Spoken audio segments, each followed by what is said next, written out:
Hi, Michael here. Welcome on January 11. We're almost 11 a.m. Um, European time here in Brussels, which means that European markets are open and the US is still closed, although we have made the analysis of what happened yesterday. And this is a nice day actually to explain and to share that even in a bad market, there's still money to be made. Those have seen the episode of yesterday have seen that we're here in Europe. We've been with red markets all day long. Actually, when we were making the video, we could see that US was opening in the red as well. Although I also predicted that I could see a turnaround there. And I was right because US and also Asia, by the way, have closed in the green, which is probably why the European markets are nice and green and positive again today.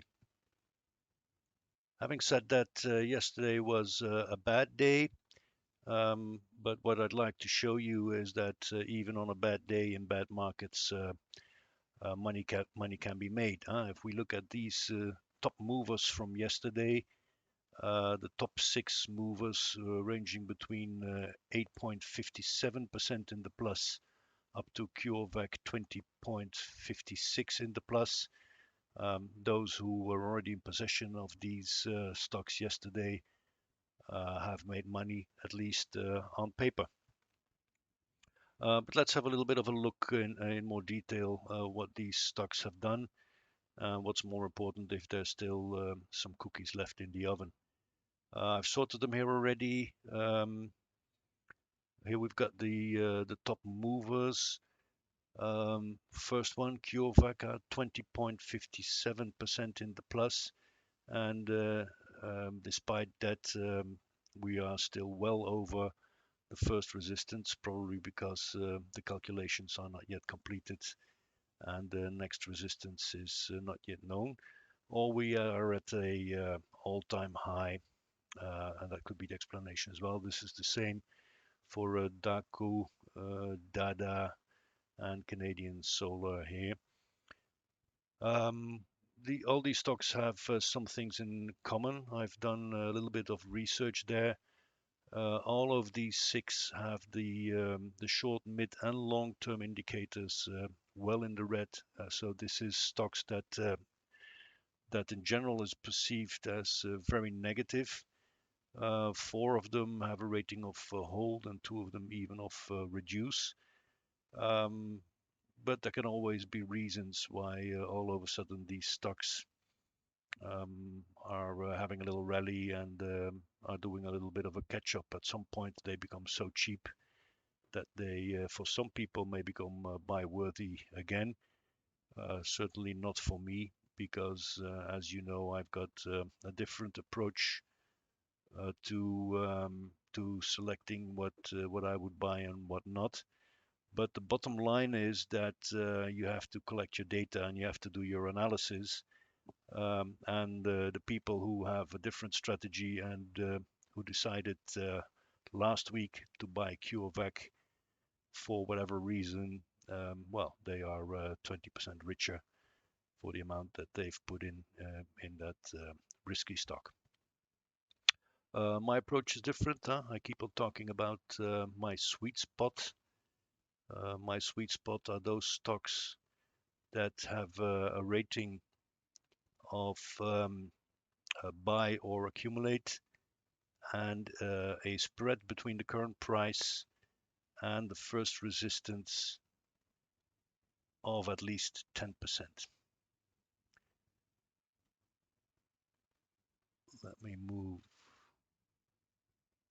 this down.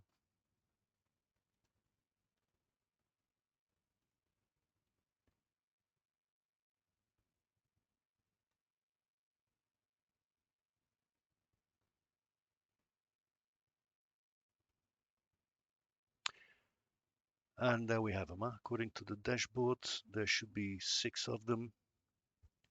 Most of them we've reviewed already yesterday. And indeed, here we have 6 stocks. 6 stocks with a rating of accumulate and a spread higher than 10%, ranging between 10.24 for Equinor and 20.37 for Quidalorto. We see, if we compare to yesterday in particularly, that Quidalorto, the spread is increasing while the first resistance has stayed the same. That can only imply that the price is there dropping. Nevertheless, from the analysis of this morning, you can see on the green tag that I put here that there's still a positive rally. So we're still good there if we would be interested in this stock. Reason why prices have dropped a little bit could be that some people are staking their profits. AXSM still very interesting with a spread of 13.45% until the next first resistance. Although it's moving slowly, which is a good and a bad thing all the same. There's not a real rally going on here, and it's a stock that we just need to keep an eye on. Difference for PDD, Pinduoduo. This is a stock that actually has been with a rating of accumulate or buy for over the past 9 months, and it's been increasing steadily. And even up to today, there is the indication that there is still a technical catch-up ahead, and that means that there's still 10.85% spread left for those who would be interested in there. About the same spread for RLX Technology, 10.81. The rally there has just been closed. It's also a cheap stock.